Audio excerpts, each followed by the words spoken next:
மாநகராட்சிக்குட்பட்டு வரக்கூடிய பருவமழை அக்டோபர் 17லேருந்து சொல்லியிருக்காங்க. வரக்கூடிய சூழல் எப்படி இருக்கும் அப்படின்றது மழை வந்த பிறகு தான் நம்ம அதை கண்டறிய முடியும். நவம்பர், டிசம்பர் எப்பவுமே மாநகராட்சிக்குட்பட்டு லோ லைன் ஏரியாவில் இருக்கக்கூடிய பொதுமக்களை நம்ம மாநகராட்சிக்குட்பட்ட பள்ளிகளிலேயோ இல்லை மாநகராட்சிக்குட்பட்ட சமுதாய நலக்கூடத்துலையோ நம்ம அவங்கள இடமாற்றம் செய்வோம்.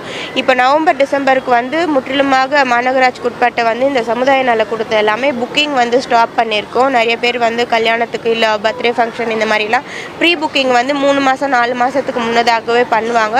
அது எல்லாமே நவம்பர், டிசம்பர் மாதத்தில் பண்ணாத அளவுக்கு நம்ம அந்த புக்கிங் எல்லாமே ஸ்டாப் பண்ணியிருக்கோம். பொதுமக்களுக்கு தேவையான அடிப்படையில் இந்த சமுதாய நலக்கூடத்தில் அவர்களை மாற்றிடம் செய்ய வேண்டிய அவசியம் இருந்தால் இந்த மாதிரி முன்னேற்பாடு நடவடிக்கை ஏற்பட்டிருக்கிறது. முடிந்த அளவுக்கு நம்ம சமுதாய நலக்கூடத்தில் தான் பொதுமக்களை தங்க வைப்போம். ஏன்னா மாணவர்களுக்கு எந்த ஒரு பள்ளியில் இடையூறு ஏற்படக்கூடாதுன்ற வகையில், அதே போல் பள்ளிகளையும் சமுதாய நலக்கூடம் இல்லை அப்படின்ற பட்சத்தில் நம்ம பள்ளிகளில் ஒரு சில பள்ளிகள் மட்டும்தான் எடுப்போம். ஏன்னா நவம்பர், டிசம்பரில் மாணவர்களுக்கு எக்ஸாம் வரும். ஸோ அதனால் மாணவர்களுக்கு எந்த ஒரு இடையூறும் இருக்கக்கூடாதுனால சமுதாய நலக்கூடத்தை தான் முன்னதாக வைக்கிறோம்.